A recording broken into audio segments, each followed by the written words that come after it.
It entails a collection of books and materials and programming. And today's program is part of National Hispanic Heritage Month. And so it's my pleasure to introduce our special guest. So I had a bio, and I said, we both talked, because Humberto Garcia. And I said, no, he's my friend. We've been friends for a long time. Basically, I've known him throughout basically my whole life. So I will formally introduce Humberto Garcia, who is our special guest and featured author today. Humberto Garcia is from our hometown, Del Rio, Texas. We both went to San Felipe High School up until grade 11. Our last year, grade 12, the San Felipe High School was consolidated with the Del Rio High School district, which was primarily white. San Felipe School District was basically Hispanic, 99.9% Hispanic, with a few exceptions. So Humberto and I went to the schools. Now, we both graduated in 1972. He graduated 2 years younger because he's super smart. He has a lot of accomplishments and a lot of achievements. We have official bios printed in the back. Because he has a lot of accomplishments. He's an attorney by profession, career. He continues to practice. He received his law degree from the University of Texas.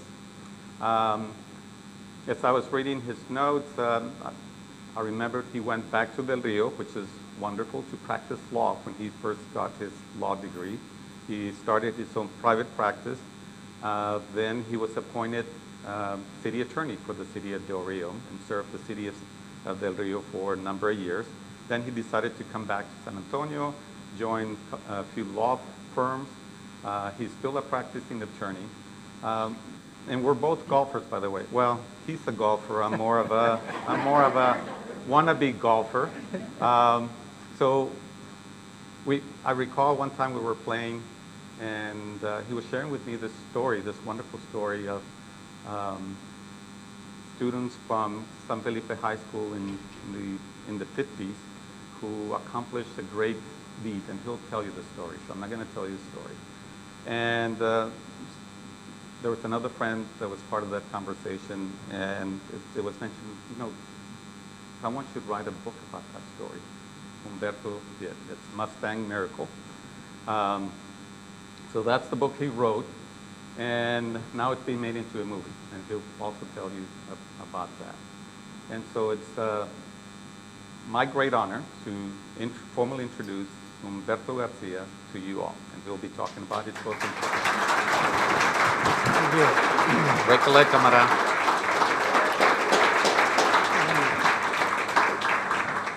Thank you, camarada, and thank you all, your members of your staff who were very accommodating and arranged for this today.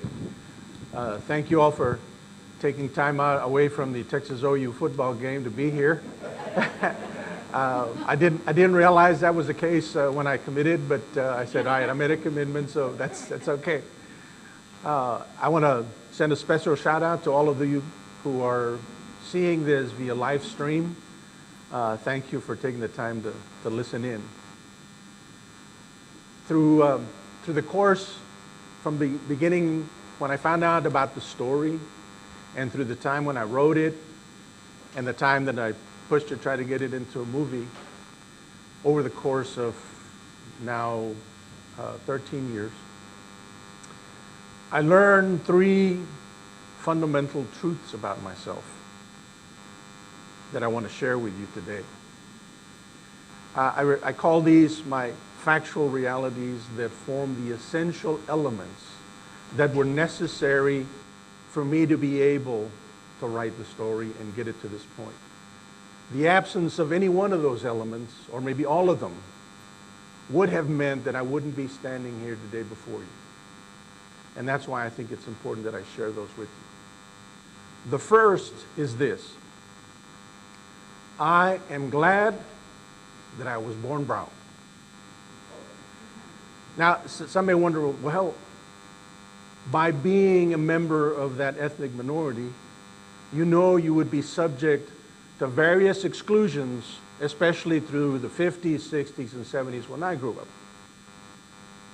You had experienced the disparate treatment and discrimination, and sometimes outright racial hatred and violence. And by being in that group, it meant certain poverty.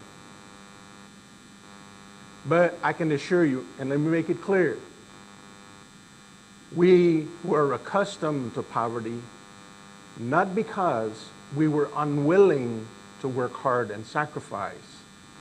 And I can attest to that because my parents, in their battle against poverty, took all their children to los trabajos, or las pizcas as we refer to them. We went to the agricultural fields around Hereford, Texas, and did the back-breaking work of picking potatoes, onions, carrots, and cucumbers. And I had the privilege of doing that for 12 years. But it was a sense in my dad and my family, recognizing that we were dealing with poverty, that they told us, education is the way out of this. Education will allow you to overcome and win over poverty. And it wasn't because of that lack of effort, I can tell you that. It was more with the message that was being sent to us back then by the dominant world. We were told at that time, you cannot live here. You cannot go to school here. You cannot relieve yourself here. You cannot work here. You cannot get medical treatment here. Hell, you can't even die here. Understanding and experiencing that and then learning the complete history in college through courses in ethnic studies made me realize the entire picture. And being who I am, and especially being brown, allowed me the benefit of recognizing what my boys went through. And if you haven't heard me before, My Boys is an affectionate reference to the members of that 1957 golf team.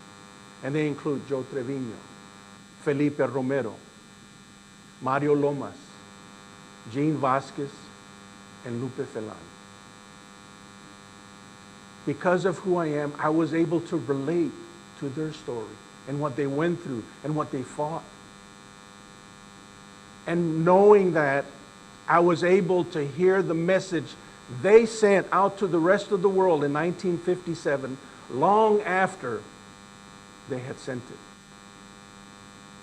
And that message is this: despite the obstacles that you put before us, and no matter how hard you made it for us to compete, we beat you at your own game.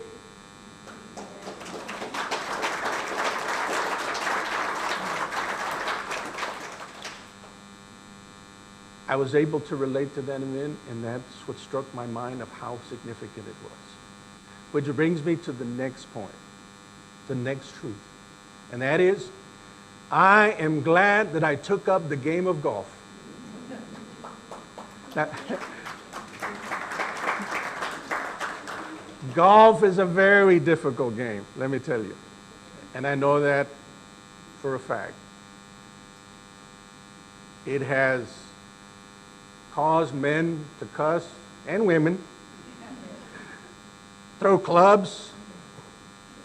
It has caused breakups of relationships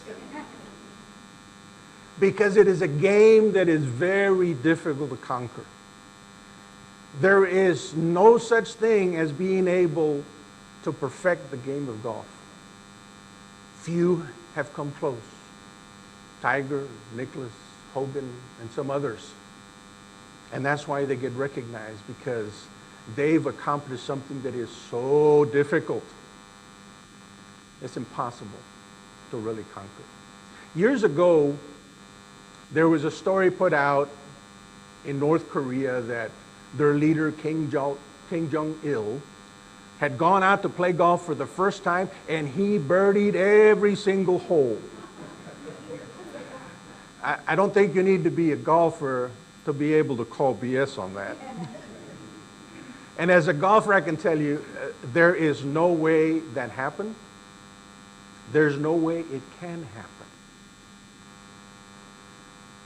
Because I know how difficult it is. And because I know how difficult the game it is, it allowed me to recognize that my boys, not only facing the inequities of the time, but then facing the difficulties of the game itself. It is a game that is very easy to fall in love with. You may be going around one day and you're hacking at the ball, you're missing it, you're hitting it that way, you're hitting it that way, not towards the intended target. And then something happens, you hit that perfect shot. That feeling that goes through you, it's almost orgasmic. But you see the intended flight of the ball and it's going towards the target, and you say, I love this game. When's our next tee time? And nowadays you see all of us golfers and a lot of people out there with their nice new bags, and we got 14 shiny clubs that have been fitted to our ugly swings. And then I realized at the time that my boys competed, they didn't have that. They didn't have a complete set of golf clubs between them. They didn't have the lessons we can go to our club pro and get. So how did they do it? It was their love of the game. Not being allowed to play on a real golf course didn't keep them from showing their love to the game. They created their own little course. I called it in the book El Llanito Country Club. They understood how difficult the game is, and they understood how you had to practice, and that's what they did. Every day they could have time, they'd be swinging, they'd be sharing clubs between them, and they'd be out there playing until dark. That's why they were recognized, and that's why they were asked to be on the team. The third truth about me is that I am glad I became a lawyer. Now, it may be understandable. Yeah, the money has been good. The satisfaction of being a voice for the voiceless is even better. But I recognize that, and I share that with you because of one scenario that took place over time. In 2021, I was a member of a law firm called Kearney, Garcia, Farmer, Pickering, and House. And yes, I was the Garcia of that firm. That year, I had the responsibility of human resources. I would hire the personnel, fire the personnel. But I had a need for a law clerk at that time, and one of our junior partners recommended a brother of a friend of his who was at St. Mary's Law School. He was in his senior year, so they asked him to come and interview. I interviewed him, I liked him, and I offered him the job. And for his senior year at St. Mary's, he worked for us just about every day. His name was Javier Chapa. At the end of his senior year, when he graduated, I asked him to come into my office. And I had him sit down and I said, Javier, my partners and I really like your work. We think you would be a great fit to our firm. We want to offer you an associate's position in the firm. And he looks at me and he said, Humberto, thank you very much, but I don't plan to practice law. I go, what? You just graduated from law school. I said, I know. But I went to law school for my parents. His dad was a lawyer, his brother was a lawyer, so his parents pushed him to be a lawyer. And he did. He did it for his parents. He said, I'll go to law school. But he never promised, he said, that he'd actually be a lawyer. So I asked him, what are you going to do? He said, Humberto, I am going to Hollywood. He said, I've always had the acting bug in me. I think I can make it in Hollywood. I had no question he could. He was a handsome man, he was smart, and I figured, he'll probably make it. So he left. We all continued with our lives, with our practice. And then in 2008, I found out about the story. And it's kind of crazy how I found out about it. Because, as Ramiro told you, I went to San Felipe, just like he did, just like my boys did. But I did not know about the accomplishment until 2008. The Alumni Association organized a reunion, and part of that reunion was a golf tournament. After the golf tournament, the guy running the tournament said, before I pass out the trophies and award all the prizes, I want to introduce to you the members of the 1957 Mustang golf team that won the state championship. And we all look at each other, what? We had a golf team in 1957 and we won the state championship? Why don't we know about it? And the further irony is that in the 6 years that I was practicing in Del Rio, I would go every Thursday with a bunch of guys. We have a standing Thursday afternoon golf game. Two of the guys that would show up every Thursday were J.B. Peña, the coach of the team, and Iran Valdez, the guy who helped him with the team in those years. I knew them, I played golf with them, but not once did they ever mention the 1957 championship golf team. Okay. Isn't that crazy? So when I found out about it, and like I tell you before, I immediately recognized how difficult it would have been for them to compete and win. How difficult it was at the time because of the societal discrimination. I said, this is a remarkable achievement. It should be a story written to tell the world what they did. So I wrote it after I interviewed them all. And they were so happy that I wrote it and said, you know, there was a person that wanted to write that story before, but she never got around to it. But at one of our book signings, I met her. And she came up to me and said, Humberto, I'm so glad you wrote it. I had tried and they asked me to write it, but I don't play golf, so I really didn't understand the significance. So I don't know how to make it interesting. I said, well, thank you for not writing it. So I wrote it, and then, of course, we published the first version. Some of you probably have seen the first edition with the somewhat yellowish, goldish cover in purple, green. And that came out, and man, I cannot tell you how wonderful it felt the night I finished writing it. It was such a flow of emotion that I cried like a baby. We got that done, and the publisher arranged for me and a bunch of other authors to go to Hollywood. And they had made arrangements for representatives of various movie production companies to gather in this big hall. And we did what some people call speed dating. You know what that is? Okay. We got 5 minutes with a representative of a movie production company, and we got 5 minutes to pitch our story and answer any questions they have. And we were allowed, I want to say, 5 opportunities to do that.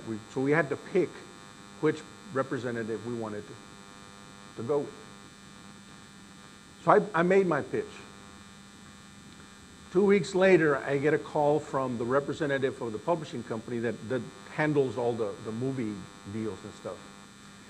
And he says, Humberto, I think we got something. I said, what?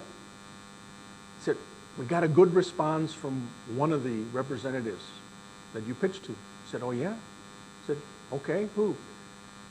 He said, do you know a guy by the name of George Lopez? And of course I'm thinking, duh. But I told him, oh yeah, yes, I know who he is. He said, well, he's got this production company, and it's called Trevi. They said, oh, you mean Travieso Productions? Yeah, that's it. They said, well, they're very interested in your story. George is a big golfer, and he saw it, and he says, man, that's a story that needs to be told. I said, so are you willing to talk to him? He says, heck yeah. I said, all right, I'll work on the deal, and I'll be in touch. We worked out a 2-year option with an option for extension for another year. And I thought, man, this is gold. A few months later, I was invited back to Hollywood to meet the president of Travieso Productions. And I met with her at lunch. She was very excited. I was very excited. And she said, you know, Humberto, we love this story. We're definitely going to do this as soon as we finish with the current project that we're working on. I said, we got one that's in the works. We're going to get it done. And once we're done, we'll start yours. So it'll probably be a little later in the year before we get started. And so we got Lionsgate set up. They're working with us, so we're good. I said, all right. So I left Hollywood, can you imagine, on a big high. I said, I'm getting this deal. My boys are going to be so excited. They're going to be so anxious to see themselves in film. And so was I. So the time rolled on. It gets closer to the year. And I get a call from Leslie, the president. She said, well, you know that movie that we were working on that I told you? I said, yeah. I said, well, it bombed.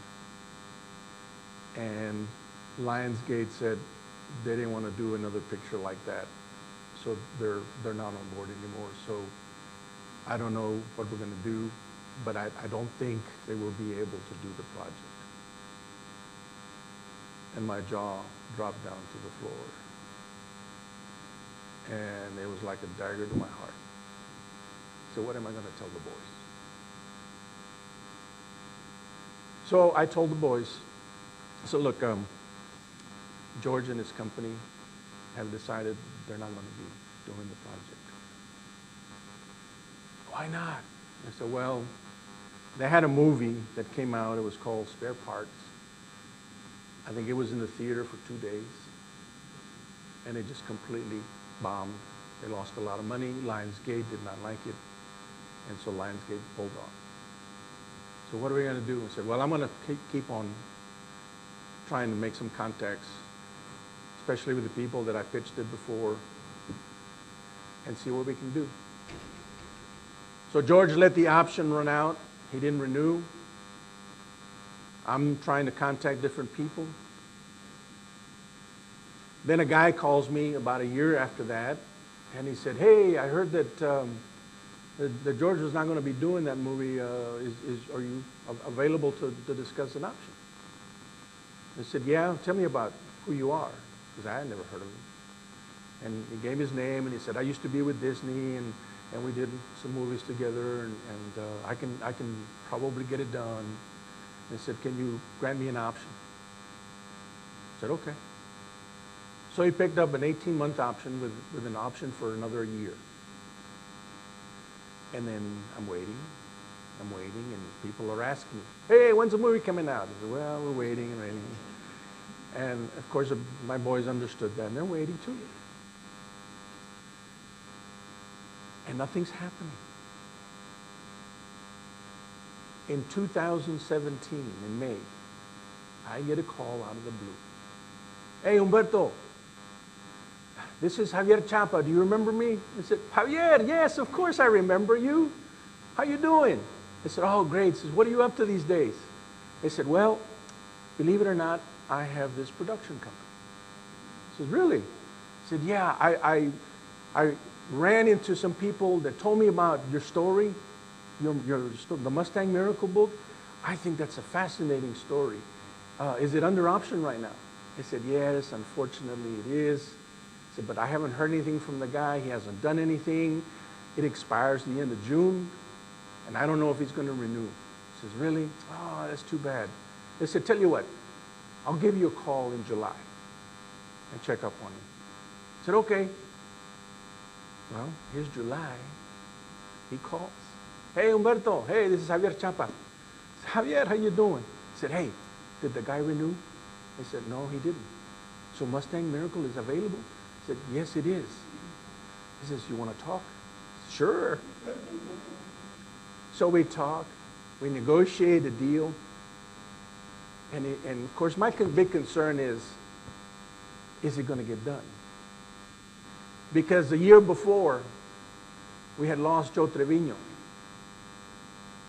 And one of my big regrets in seeing him pass away is that I didn't get to realize the movie project before, while he was still alive.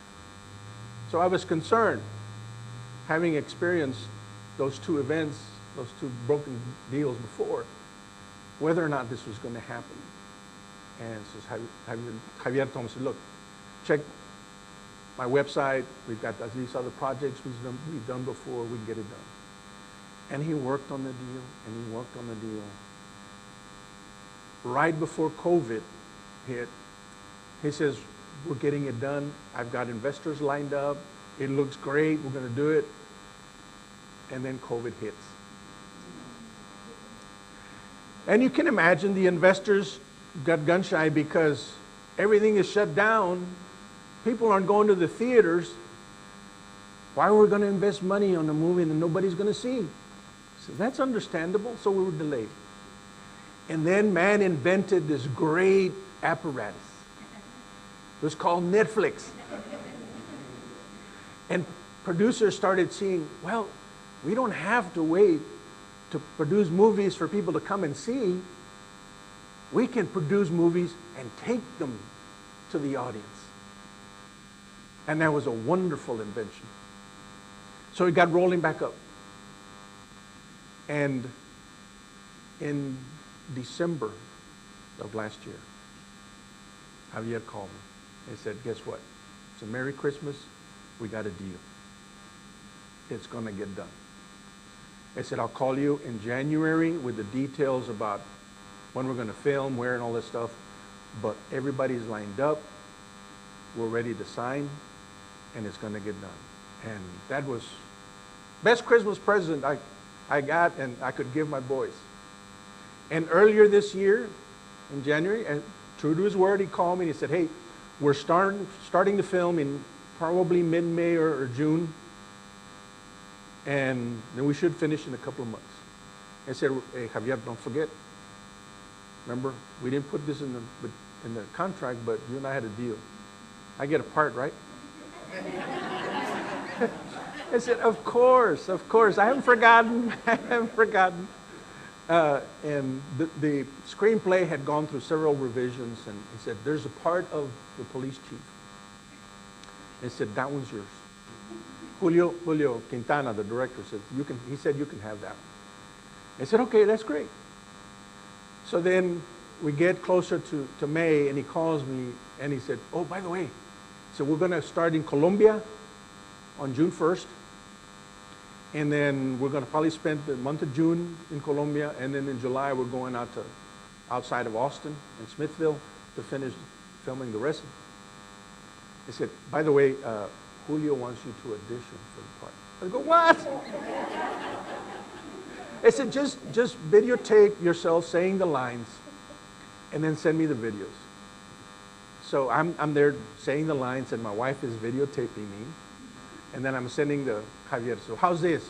I said, well, try doing it this way. Emphasize this more. Okay, so I did various. And the next day he calls and says, hey, Julio says you got the part.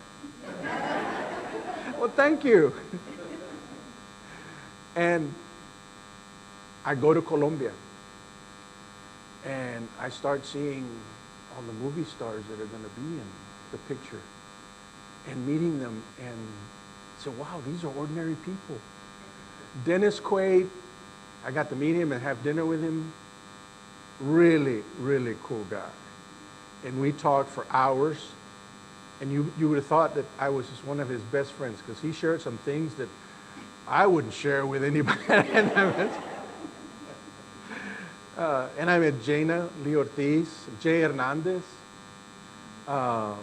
And they told me that my scene was going to be with Oscar Nunez. And said, do you know who Oscar Nunez is? And I go, Oscar Nunez, that sounds familiar. And he said, he was in The Office. Remember Oscar in The Office? Oh, yeah. Okay. And of course, he made several movies with Sandra Bullock. And so I got to meet him, and of course, doing the scene. It's probably a minute scene, but it took us 2 hours to film it. And during the whole time, Oscar is a hoot. I mean, he's a funny man, but he's a great guy. And again, I sat down with dinner with him and Jaina, and you would have thought I was the closest friend they had. And it was a wonderful thing. And it didn't hit me of how far we had gotten until the night before I left. And we're sitting there at dinner. The director and some of the actors, and I'm sitting there next to Javier. And they're all talking. Everybody's excited and having fun, and I'm enjoying it. And he turns to me and says, "You know what?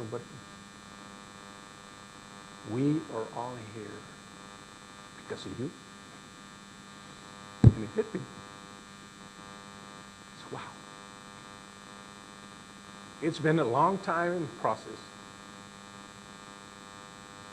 but I feel that I have satisfied my promise and my obligation to my boys. And for that, I'm eternally thankful to Javier and his crew, because we got it done. And now my boys and their story will be depicted in the movie. It's called The Long Game. It's gone through a transition of different names, but I think The Long Game is the final version of it. And it's going through the editing process, because all the filming was completed in July. Javier just told me this week that there's going to be a special screening in January, but for the PGA Tour and all of their members and executives, because they have agreed to support the movie and back it and promote it.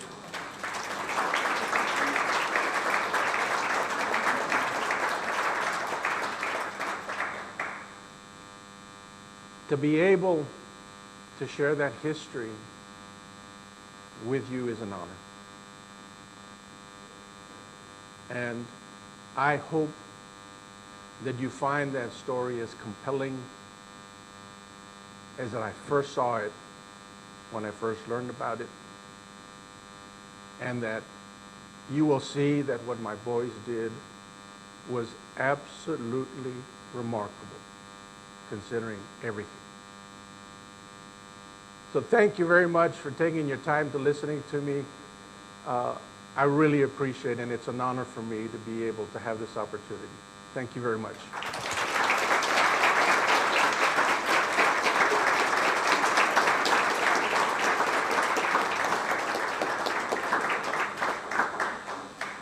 Thank you, Humberto, for sharing your story and for sharing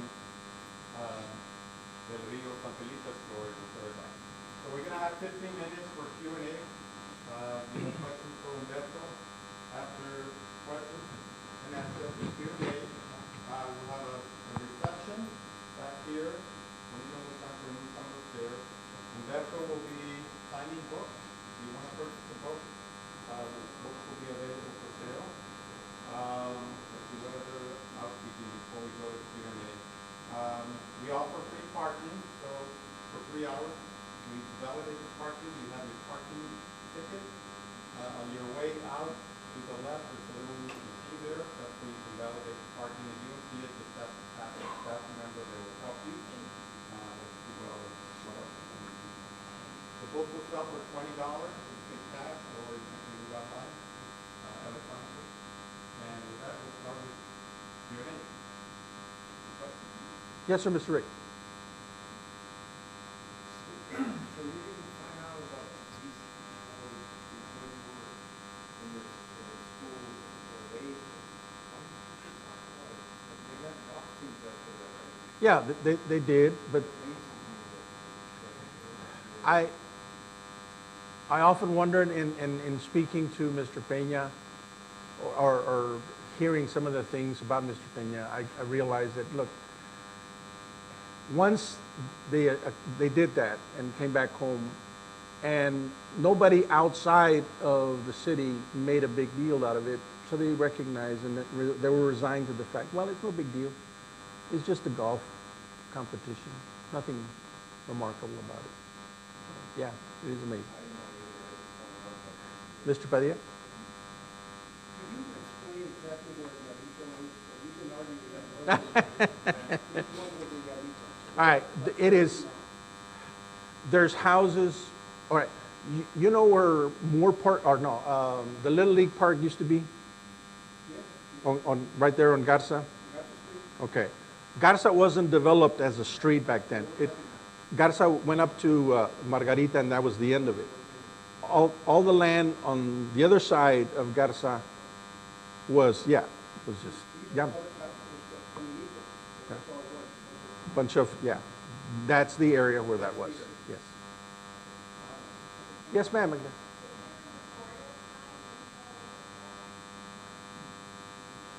No, but I think Gene was telling me about, they were working on a bench with a plaque that'll be on the golf course to memorialize your achievement. Yes, ma'am. Yes, I'm surprised that they didn't try to take it away from you, because that's totally, I think, what you said in Texas. Yeah. Well, I don't think they felt they could legally take it away from them, but they did, if you read the book, they did spurn them. And they didn't give them the recognition that you would ordinarily see at these high school golf tournaments, where they have these presentations of the winners and put the medals on them. So they didn't have that experience. Back there. Yes, number one, I want to thank the gentleman over there for letting us know online via the DC and Facebook because otherwise, I wouldn't have never heard of this before, and I'm a neighbor from my question is simply this, these three gentlemen, adults, They're actually 5. they're five. Uh-huh. What happened to them after? Joe Trevino was the gold medal winner in that competition. He was offered a scholarship to every Southwest Conference golf team in the state of Texas. He didn't go, okay? And a lot of people have asked me that question, and I wondered it too, and I've tried to figure out why wouldn't he? And I finally realized why, based on, he never told me directly, but from the things that he mentioned, I could surmise why he didn't. In Del Rio, he was in his comfort zone. He was with others like him. Okay? He understood how they had just been treated when they went outside that city. If he goes to Austin or Waco or Dallas or Houston or Fort Worth, he's going to be outside of his element. And he's going to be the only brown face amongst the team. And he's not going to be well received, no matter how much he had talent. And no matter how much he could help a team, he wasn't going to get the best of opportunities. So it wasn't so much as fear, but apprehension in knowing the realities, knowing the limits of what he could do on his own. Thank you, Joe. Oh, I'm sorry.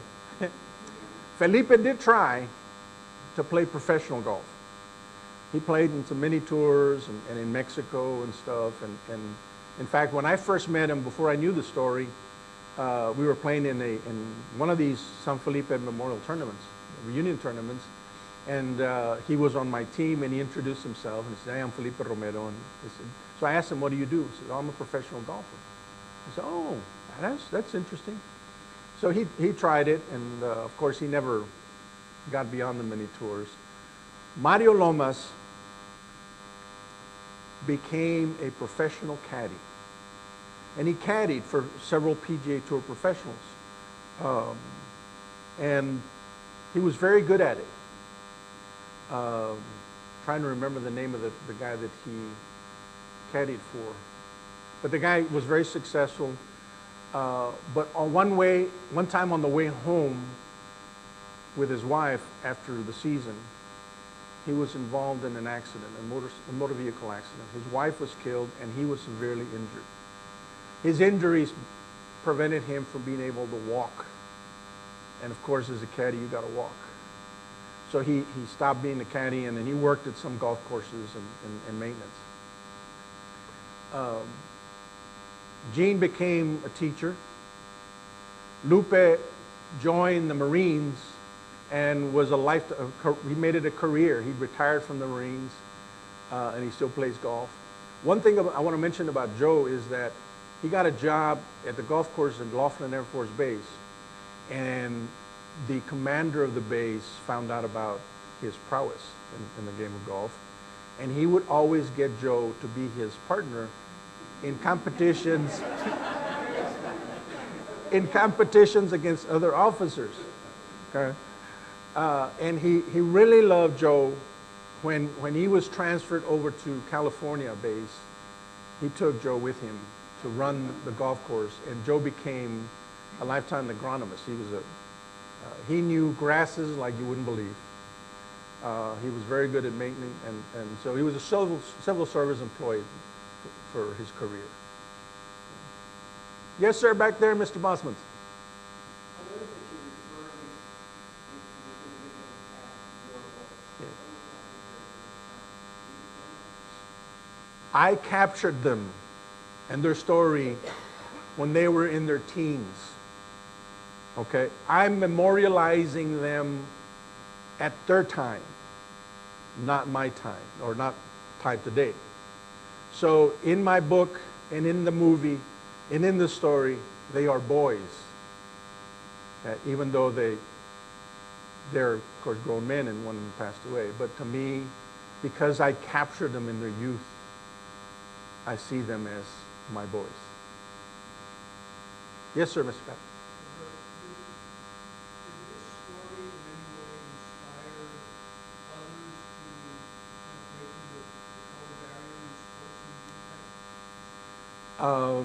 There was one from the same school, as a matter of fact, a football player who in the early 60s,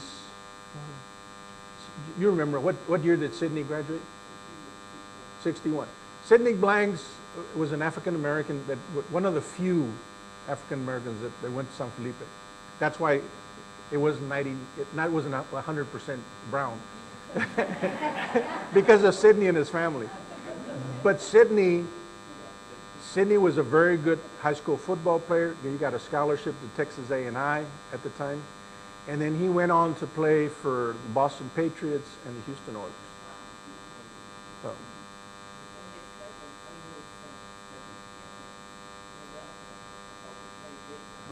Played professional baseball.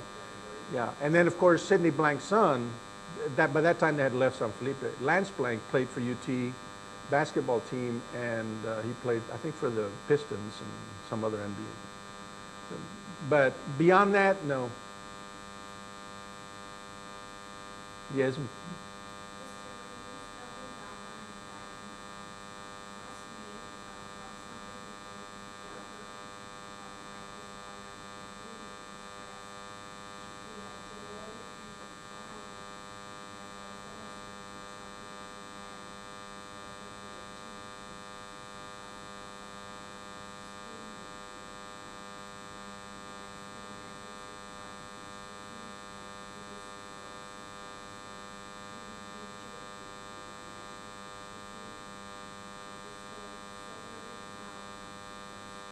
Thank you, Velma. Thank you very much.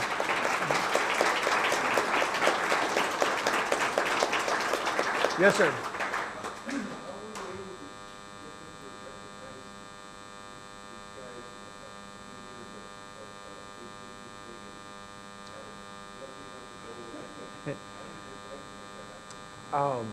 I can't remember the name of a young man, but he was a son of a gentleman that was a classmate or around the time of the achievement. And when he read the book, he got so upset at the fact that they weren't recognized, they didn't go through with the ceremony and recognition. He contacted the UIL. And the word got up to the guy, the director, Dr. can't remember his name. He found out about it, and he calls me, and he said, look, I found out about the story, and I found about the boys winning the 57 state championship, and I realized they weren't recognized the way they should have been. And so we want to, on behalf of the UIL, apologize to them. And the way we want to express that apology is to recognize them at one of our high school championship events. It can either be a football championship or a basketball championship. You decide. So I talked to the boys and they said, well, let's do the football championship. So in the fall of last year, in December of last year, we went to AT&T Stadium, and after the end of the first quarter and before the second quarter began of one of the high school championship games, they called them out to the field, recognized them, and pinned medals on them. And,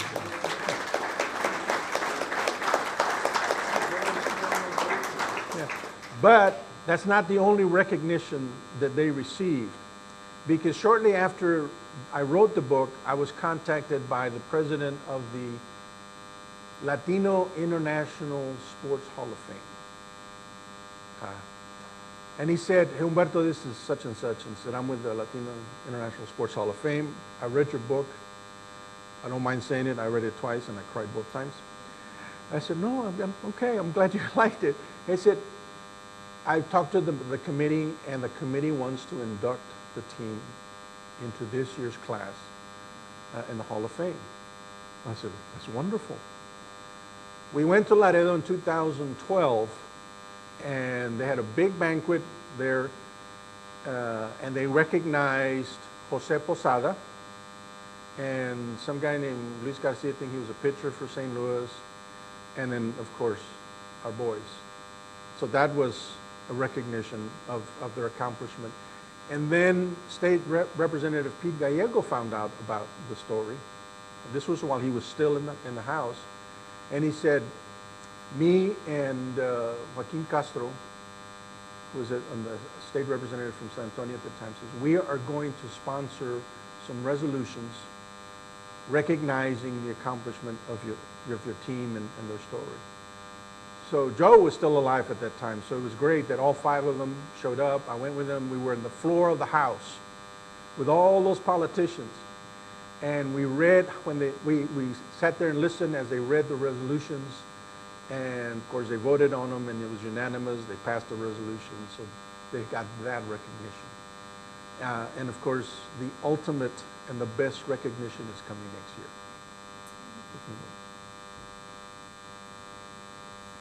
Yes, sir, Mr. Roger. How much influence were the parents